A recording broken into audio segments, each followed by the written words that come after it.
លាប់ទៅហើយតែប្រលឹងនៅធៀមខ្ញុំអើយស្រែកហៅដាស់អង្គលបុតអើយភ្ញាក់ក្រោកឡើងមកជួយប្រយុទ្ធដៃកាន់អាវុធកុំចាត់នៅសត្វត្រូវដេញចោលចងរៃជាតិចោលស៊ូពូជអាចងកំហូចវិនិច្ឆ័យភ្លៀមទៅដឹកដីខ្មែរយើងតពូជកូនចៅ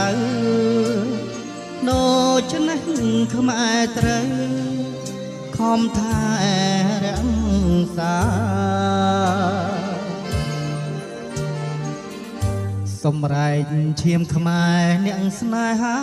ជាតិណាស្រែកហៅម្ដងទៀតអស់ជាតិខែមរាក្រោកឡើងកូនខ្មែរស្រុកស្រែចំការជួយវាយប្រហាចោលបំផ្លាញជាតិណាកុំចាត់ឲ្យអស់ឈាមថោកចង្រៃកុំបងអង្គដៃស្ងៀមតទៅទៀតបើស្លាប់ក្នុងនាមស្មោះត្រង់ស្រង់ជាតិស្លាប់10ដងទៀតរឹតតែប្រសា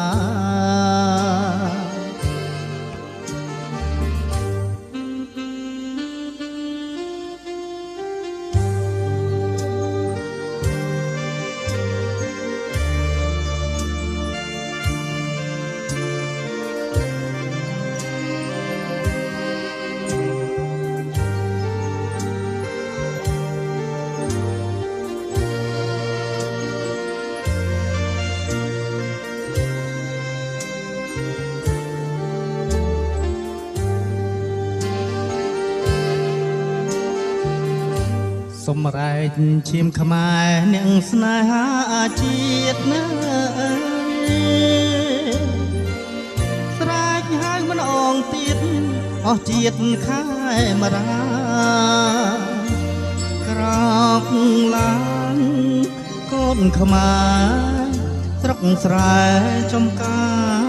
រជួយវាយប្រហាចោលបំផ្លាញជាតិណា